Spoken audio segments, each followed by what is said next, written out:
Hello, everyone. Welcome to my presentation on my thesis, which is titled Three Essays on Dehumanization at the Workplace, Exploring the Phenomenon of Losing Humanness at Work. Over this next 10 minutes, I will be briefly talking about my thesis, which is composed of three essays, basically on the title Dehumanization at Workplace. So let me start with a simple question. Have you ever felt like you are being treated just like a number or as a resource rather than being a human at work? This feeling is the heart of my research. Today, we live in a world where workplaces are increasingly driven by technology, automation, and artificial intelligence. While these advancements improve efficiency, they also raise an important concern. Are we slowly losing the human element at work? This brings us to the concept of dehumanization. In simple terms, it means that dehumanization means treating people as if they are lesser human and comparing to machines, tools, or objects, rather than as individuals with emotion, dignity, and identity. Why does this matter? Because when employees feels dehumanized, it has serious consequences.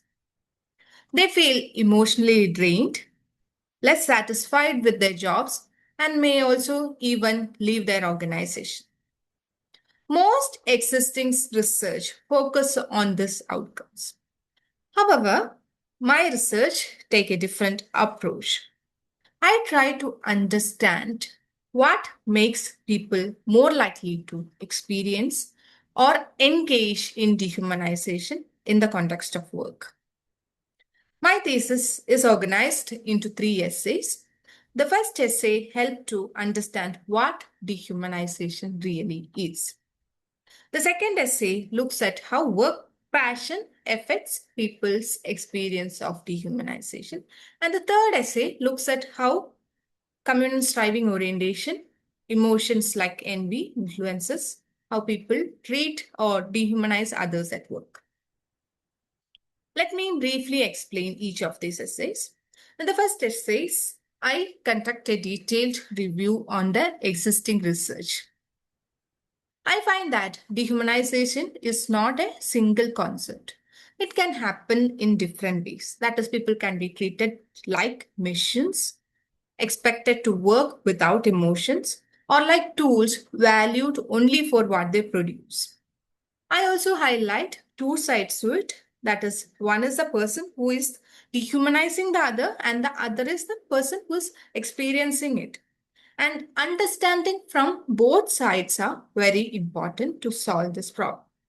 In the second essay, as discussed, my focus is on work passion.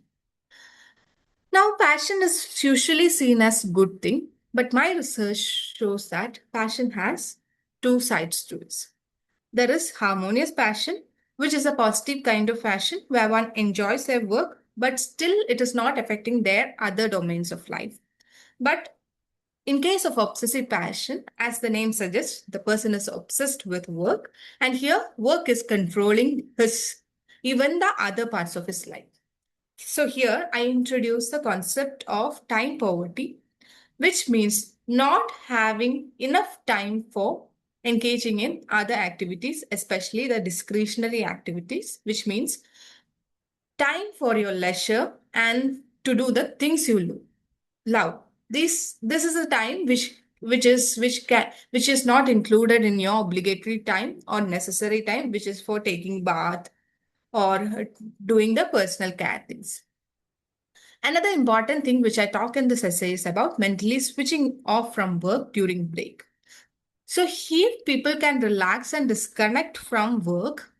It improves their well-being. So here I'm exploring how this phenomenon or psychologically detaching from work during break had an implication on the relationship between passion and dehumanization.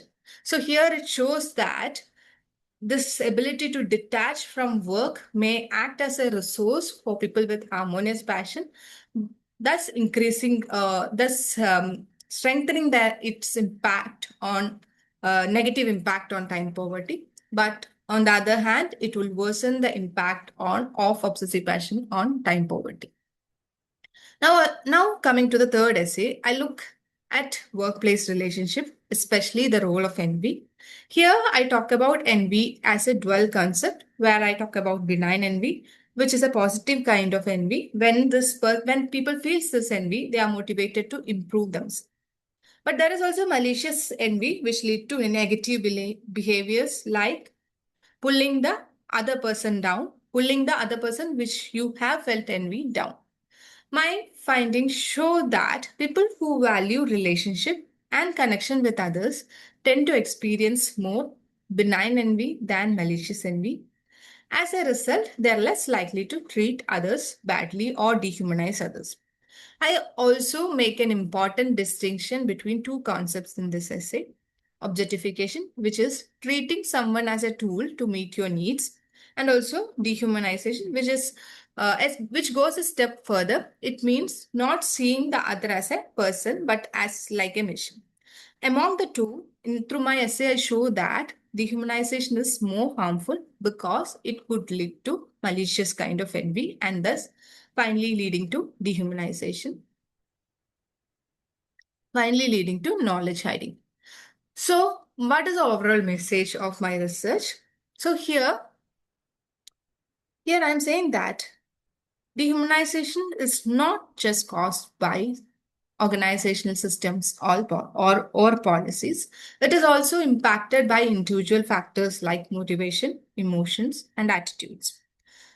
For organization, this has important implication. They should encourage healthy forms of work passion, helps employees maintain work-life balance, promote positive workplace relationship, and create environments where people feel valued.